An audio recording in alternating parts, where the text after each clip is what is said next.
What if I told you that one of the most important revolutions in human history wasn't fought with swords or won by kings, but was carried out quietly by roots and bacteria? For thousands of years, long before we had words like sustainability or agroecology, our ancestors stumbled upon a brilliant natural secret.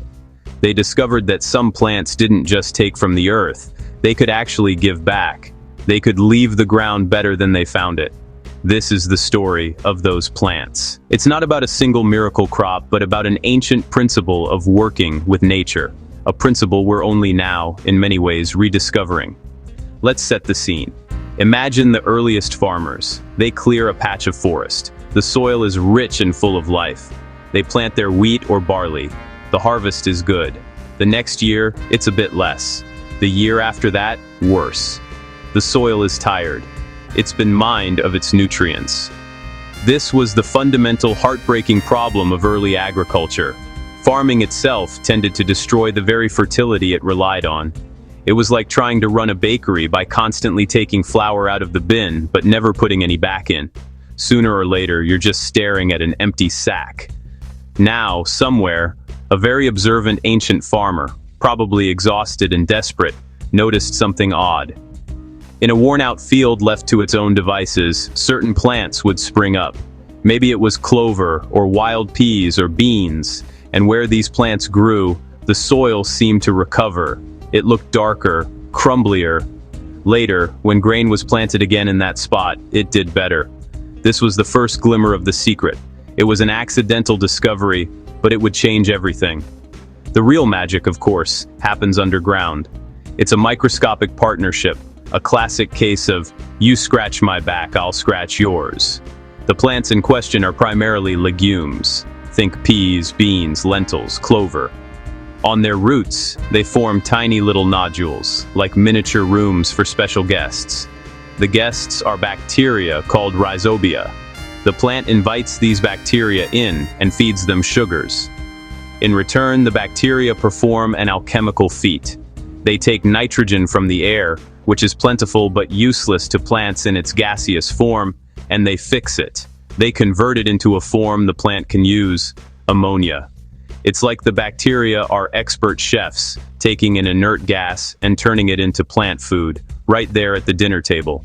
This is a colossal bargain. Nitrogen is the key ingredient for growth, the main component of chlorophyll and proteins. Most plants have to scavenge it from whatever's already in the soil. But legumes, with their bacterial partners, can tap into the vast reservoir of the atmosphere. They fertilize themselves. And when the plant dies, or when its roots decompose, that valuable biologically fixed nitrogen is released into the soil, becoming available for the next crop. The plant isn't just a tenant. It's a soil contractor making foundational improvements. Ancient farmers didn't know about bacteria, of course. To them, it was a mysterious property of certain plants. They saw the effect, not the cause. But seeing the effect was enough.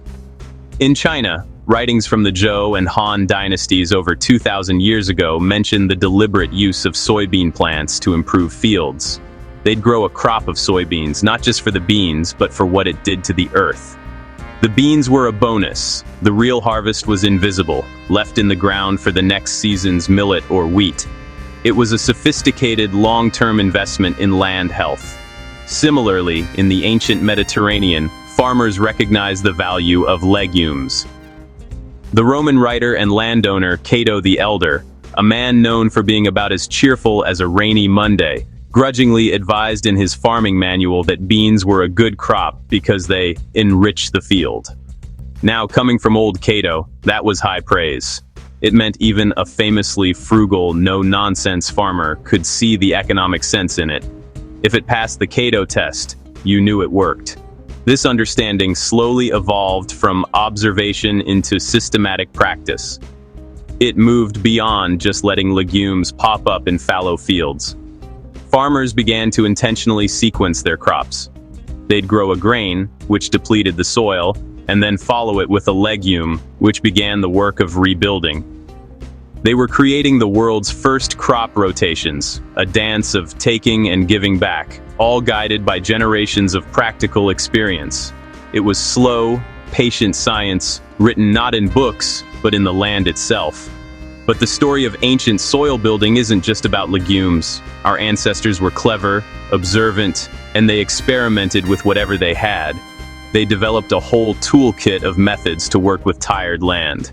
Think of it as the original reduce, reuse, recycle, but for dirt.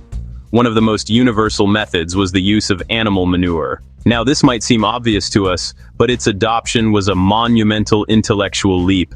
Someone had to look at animal waste and think, that might be just the thing to make our dinner grow better. And it worked spectacularly. Manure adds organic matter, which improves soil structure, turning hardpan into crumbly, moisture-retaining earth. It also slowly releases a buffet of nutrients. The practice was documented in ancient Egypt, Mesopotamia, and the Indus Valley. The Romans were particularly systematic about it, even designing their villas with an eye to manure collection. They may have left us aqueducts and roads, but it was the humble, unglamorous work of managing manure that kept their empire fed. It's a reminder that sometimes history is literally made from, well, you get the idea. In East Asia, farmers developed another brilliant technique, creating fertile soil from scratch. In parts of China and Japan, they practiced something akin to plagan soil building. They would cut turf from nutrient-rich areas, like riverbanks or forests, compost it, and spread it on their fields. They were essentially mining fertility from one ecosystem to gently transfer it to another. It was hard work, but it allowed them to cultivate areas that would otherwise be barren. It showed a profound understanding that soil wasn't just dirt, it was a living, transferable resource. Then there's the wisdom of polyculture and companion planting. The famous Three Sisters method of many Native American cultures is a perfect example. Corn, beans, and squash were planted together. The corn provided a stalk for the beans to climb. The beans fixed nitrogen in the soil for the heavy-feeding corn. The squash spread its broad leaves over the ground, acting as a living mulch that suppressed weeds and retained moisture. Together, they created a miniature, self-supporting ecosystem that was far more resilient and productive than any single crop grown alone. It was an integrated system designed by generations of patient observation.